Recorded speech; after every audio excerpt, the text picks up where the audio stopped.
পশ্চিম Asia ও আফ্রিকার রাজনীতিতে এক নীরব কিন্তু গভীর ক্ষমতার লড়াই চলছে। এই লড়াইয়ে দুই প্রধান খেলোয়াড় সৌদি আরব ও সংযুক্ত আরব আমিরাত। একসময় একই জোটে থাকা এই দুই দেশ এখন প্রভাব বিস্তার নিয়ে ভিন্ন পথে হাঁটছে।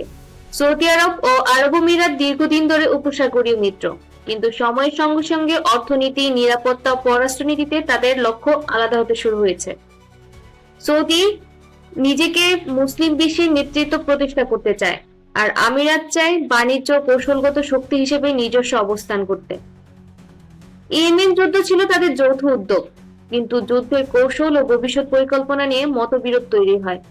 লোহিত সাগর ও গুরুত্বপূর্ণ নৌপথ নিয়ন্ত্রণ এখন দুই দেশের জন্য বড় কৌশলগত বিষয়। আফ্রিকার হর্ন অফ আফ্রিকা অঞ্চল, সুদান, ইথিওপিয়া, ইরিত্রিয়া এখন সৌদি ও আমিরাতের প্রতিযোগিতার কেন্দ্র। বন্দর, সামরিক ঘাঁটি ও বিনিয়োগের মাধ্যমে এই দুই দেশই নিজেদের প্রভাব বাড়াতে চায়।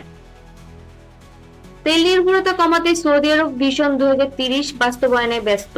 অন্যদিকে আমিরাত ইতোমধ্যেই নিজেকে বৈশ্বিক বাণিজ্য ও বিনিয়োগের কেন্দ্র হিসেবে প্রতিষ্ঠা করেছে। এই প্রতিযোগিতায় যুক্তরাষ্ট্র, চীন ও রাশিয়া গুরুত্বপূর্ণ ভূমিকা রাখছে।